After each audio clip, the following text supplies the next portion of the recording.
누가복음 1장 26절에서 38절까지입니다.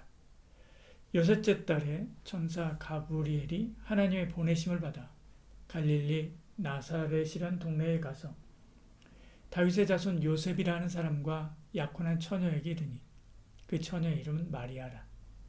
그에게 들어가 이르되 은혜를 받은 자여 평안할지어다.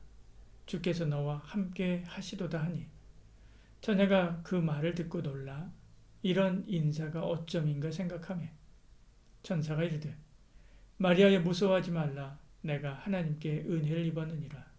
보라 내가 잉태하여 아들을 낳으리니 그 이름을 예수라 하라. 그가 큰 자가 되고 지극히 높으신 이의 아들이라 일컬어질 것이요 주 하나님께서 그 조상 다윗의 왕위를 그에게 주시리니 영원히 야곱의 집을 왕으로 다스릴 것이며 그의 나라가 무궁하리라. 마리아가 천사에게 말하되 나는 남자를 알지 못하니 어찌 이 일이 있으리이까. 천사가 대답하여 이르되 성령이 내게 임하시고 지극히 높으신 이의 능력이 너를 덮으시리니 이러므로 나실 바 거룩한 이는 하나님의 아들이라 일컬어지리라.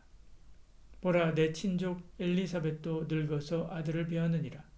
본래 임신하지 못한다고 알려진 이가 이미 6달이 되었나니 대저 하나님의 모든 말씀은 능하지 못하심이 없느니라. 마리아가 이르되 주의 여정이 오니 말씀대로 내게 이루어지이다 하며 천사가 떠나가니라. 아멘. 세례 요한의 출생 예언에 대한 말씀 이후에 6번째 달에 나사렛의 마리아에게 천사가 나타납니다. 마리아를 하나님께 은혜를 받은 자라고 부르면서 평안을 전하게 되지요. 28절에요. 그에게 들어가 이르되 은혜를 받은 자의 평안할지어다. 주께서 너와 함께 하시도다 하니 말씀합니다. 하나님의 은혜는 하나님께서 일방적으로 주시는 것입니다. 우리가 얻으려고 한다고 해서 얻어지는 것도 아니고요. 달라고 때를 쓴다고 주는 것도 아닙니다. 거저 주시는 것이다. 그래서 1장 6절 이렇게 말씀하죠. 그러니까 주시는 하나님 마음이지요. 천사는 마리아에게 은혜를 받을 자라고 하지 않고요. 받은 자라고 말합니다. 이미 임한 은혜를 천사가 설명해 주는 것이지요. 이처럼 우리도 하나님의 은혜로 만세전에 구원받은 자로 택함 받았습니다. 하나님의 자녀로 예정되었지요. 주의 복음을 전하는 자로 부름 받았습니다. 그 은혜를 미리 발견한 사람은 감사하고 충성하며 은혜를 누립니다. 늦게 발견한 사람은 그만큼 누리지 못하고 살지요.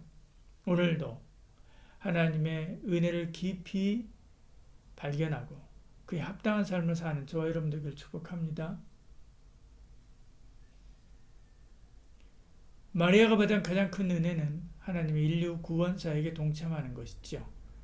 자기 몸과 태를 예수님의 첫 처소로 내어드릴 수 있는 기회가 온 것입니다. 마리아는 믿음으로 고백하고 하나님은 마리아에게 생명으로 임하게 됐죠. 그 태중에서 무럭무럭 자라나 예수라고 하는 인격으로 성장하게 됩니다. 그리고 십자가 구원 사역을 완성합니다. 마리아가 받은 은혜를 거절했다면 그 은혜는 다른 사람에게 갔을 것입니다. 그러나 마리아는 믿음으로 은혜를 은혜로 받은 것을 보지요.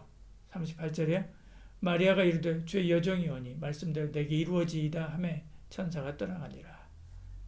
그리고 이 땅에 오시는 하나님을 위해 몸과 마음과 가정을 내어드립니다. 그 결과 천국에서 살 신령한 몸과 완전한 하나님의 가정을 얻게 되지요. 마리아처럼 믿음으로 구원의 은혜를 받은 우리도 마리아 같은 복을 받습니다. 은혜 되게 하는 것은 믿음의 결단입니다. 주를 위해서 자신을 내어드리는 것이지요. 그때 주가 함께 하시고 하늘의 평안함이 임합니다. 오늘도 내게 주신 은혜가 있습니다. 무엇이든 믿음으로 받아 은혜가 은혜되어 크고 아름다운 그런 복된 삶을 사시기를 축복합니다.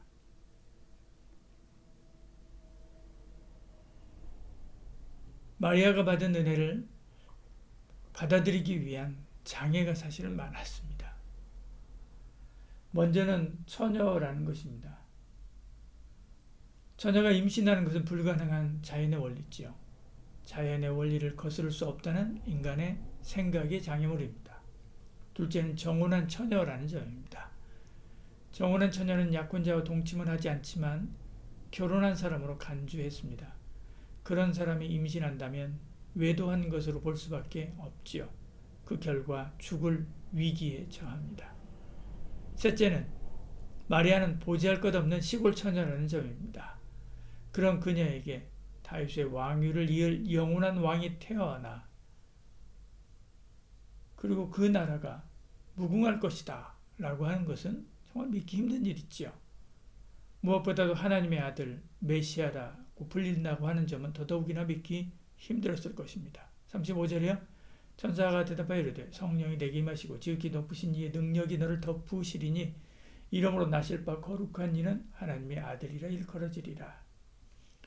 그러나 그녀가 은혜를 믿겠다 고백하자 하나님이 하나하나 제거합니다.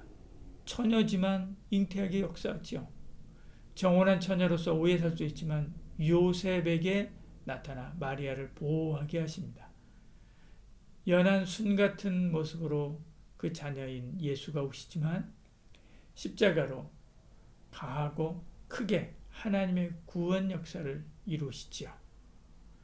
오늘 우리도 하나님의 은혜를 받고 믿음으로 결단하며 나아가려고 할 때 장애물이 많습니다. 장애물을 보고 포기하면 한 발자국도 못 나가지만 믿음으로 결심하고 나가면 하나님이 다 이루십니다. 마리아에게 임한 이 모든 장애물을 마리아가 아니라 하나님이 다 해결하신 것처럼 하나님이 앞서 행하시며 그 뜻을 이루기 때문에 그렇지요. 은혜를 은혜되게 하심은 믿음의 고백과 내어 드림입니다. 그러면 주가 이르십니다. 주께는 불가능이 없습니다. 오늘도 믿음으로 결단하러 나가는 저와 여러분 되기를 축복합니다. 기도하겠습니다. 사랑이 많으신 우리 하나님, 하나님은 날마다 우리에게 은혜를 부어주시지만 우리가 그 은혜를 알지 못하고 두려움에 떨며 불안하며 살 때가 참 많습니다. 주님께서 내게 주신 은혜를 믿음으로 받게 하시고 그리고 주의 말씀 앞에 자신을 내어드린 마리아처럼 우리 자신을 그 은혜에 내어드림으로 하나님의 놀라운 은혜의 역사를 이루는 우리의 삶이 되게 하여 주시옵소서. 또한 우리의 교회가 되고 이 민족이 될 수 있도록 은혜와 은총을 더해 주시옵소서. 예수님 이름으로 기도드리옵나이다. 아멘.